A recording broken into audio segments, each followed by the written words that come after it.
Kurasa. Mtazamaji wa EATV, karibu katika Kurasa, upate dakika chache za kukuletea machache kati ya mengi yaliyotufikia mezani kwetu kwa hii leo. Tuanze kukupekulia kurasa kwa hili. Wananchi 12,972 wa kata ya Kijungu wilayani Kiteto wameondokana na adha ya kufuata huduma ya afya umbali wa kilomita 78 kwenda mjini Kibaya ambako ni makao makuu ya wilaya ya Kiteto kufuata huduma hiyo kwa kujengewa kituo cha afya.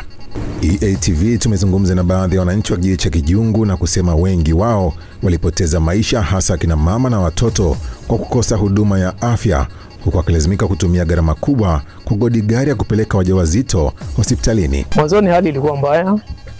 Huduma tulikuwa tunatoka sehemu mbali kabisa kuifuata huduma. Kutoka kijijini kwetu hapa tuko naenda mpaka Kibaya, kilomita zaidi ya 70.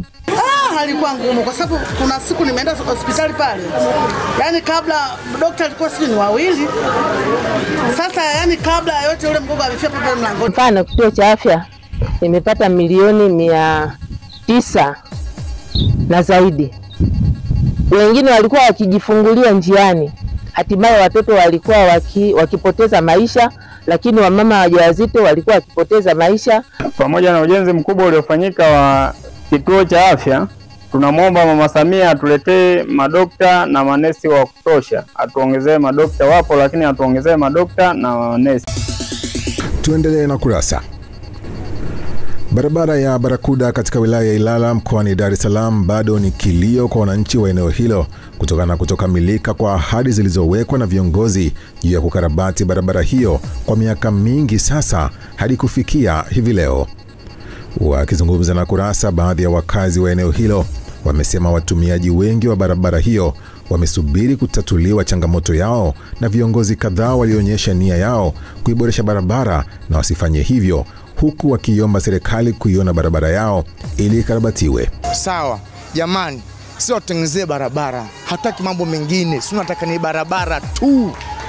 Wakazi wa Kimanga wamechoka na barabara ni mbovu. Naongea kwa uchungu sana kama mwananchi wa Tabata Kimanga. Tumechoka na barabara hii ni mbovu. Viongozi kokote walipo unapotuona, jamani, barabara hii ya Kimanga ni mbovu sana. Mimi ninachohusia kwamba barabara yetu ni mbovu sana. Kwa nini wanashindwa kutengenezea barabara? Basi watufanyie hata kidogo, watumwagie hata nani tu hapa vifusi ili tuweze kupata urahisi kidogo kuweza kupita, kwa sababu tunapata tabu sana sisi madereva. Kutokana na barabara ni mbovu, hata mitaa ya huko katikati ukipita pia magari kutokana kukwepa ubovu wa barabara iliyoko hapa, hata barabara za mtaani pia zimeharibika zaidi. Kwa hiyo tuko kitu ambacho tunachokiomba kwa waheshimiwa ambao wanahusika na mamlaka za utengenezaji wa barabara wangetusaidia juu ya hili. Tumalizie Kurasa kwa hili.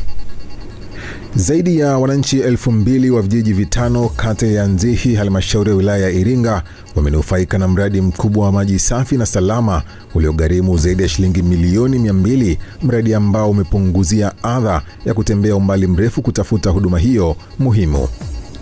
Wakizungumza wakati wa ziara ya mkuu wa wilaya ya Iringa Harry James, ambaye ameweka jiwe la msingi la mradi huo katika kijiji cha Nzihi, baadhi ya wananchi wamesema kuwa ujio wa mradi huo umeleta unafuu mkubwa katika maisha yao na kuipongeza serikali kwa jitihada zake za kuwasogezea huduma za msingi karibu, huku meneja wa RUWASA wilaya ya Iringa akieleza mikakati iliyopo katika kuhudumia wananchi pamoja na namna mradi huo unavyokuwa mkombozi. Kijiji chetu sisi cha Mji Mwema B ilikuwa na changamoto bomba, labda maji kipindi cha nyuma maji tulikuwa hatupati kwa ufasaha, ila kwa sasa yani maji yanatoka kuanzia asubuhi mpaka jioni, yani ni wewe tu. Kusema ukweli sisi maji upande wetu maji yanatoka vizuri na huduma ni nzuri kwa kweli.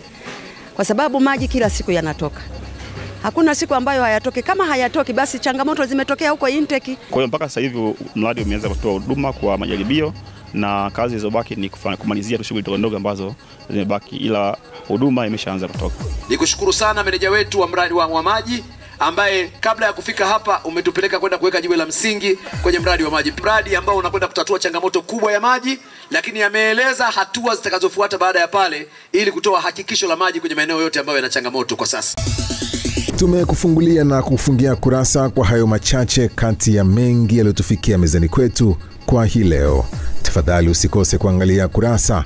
Kwa niaba ya wale wote walioshiriki kuletea Kurasa kwa leo, jina langu ni Exaudi Mtei.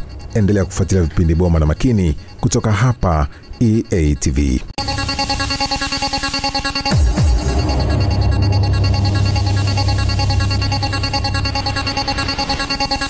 Kurasa.